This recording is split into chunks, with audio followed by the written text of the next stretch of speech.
At sa muli, taas presyo na naman ng gasolina. Anong nangyari?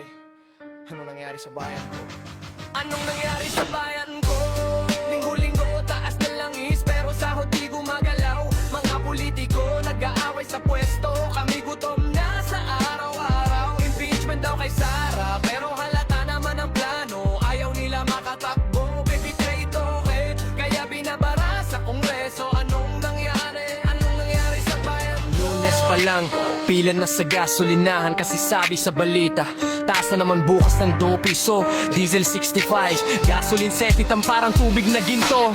Jeepney driver nagtataas ng pamasahe. Sino masisisi mo? Ako na empleyado, minimum pa rin 16 sa 10. Pero isang full tank kote, kalahati na ng sweldo ko. Tapos si misis sa palengke, mahal bigas na safe na per kilo. Si Bios kamatis si Dog, para nagsha-shopping sa SM. Sabi ng gobyerno, inflation under control. Pero sa resibo ko, kontrolado lang kami sa hirap. Tapos sa TV, impeachment daw kay VP Sara. Sabi corruption, sabi confidential funds, sabi ganito ganyan. Pero kitang-kita naman ng mata ko, pinag-initan. Kasi malakas sa survey, takot sila sa 2028. Mga kalababan niya sa politika, nagkakaisa bigla. Dati magkaaway, ngayon magkakampi para lang siya mawala.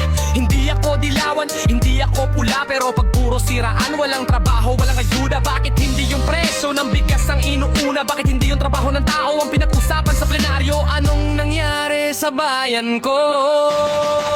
Linggo-linggo taas ng langis, pero sahod di gumagalaw. Mga politiko nag-aaway sa pwesto. Kami gutom na sa araw-araw. Impeachment daw kay Sara, pero halata naman ang plano. Ayaw nila makatakbo, kaya binabara sa kongreso. Anong nangyari? Anong nangyari sa bayan ko?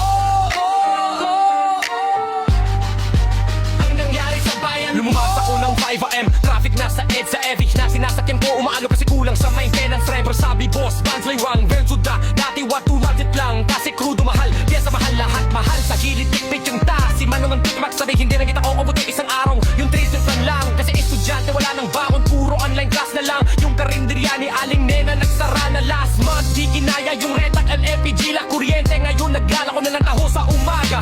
Kapatid ko nasa Dubai, caregiver na matanda. Padala tweeted kada buwan yun lang bumubuhay sa amin. Pero pagdating dito, kain ng tax, kain ng remittance fee. Tapos bili ng gamot ni tatay, maintenance treaty. Isang linggo, sabi ko kuya uwi ka na. Sagot niya diyan, wala akong future dito kahit pagod may ipon. Masakit pero totoo, bayan natin parang pambrika ng EV. Export tao, import utang, tapos picture sa zona.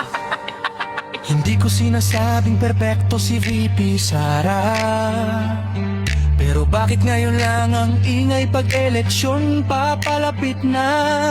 Hindi ko sinasabing tama lahat ng ginagawa nila, pero bakit yung taong bayan laging huli sa priority? Langis, bigas, trabaho, yan ang impeachment namin araw-araw. Linggo-linggo taas ng langis, pero sahod di gumagalaw.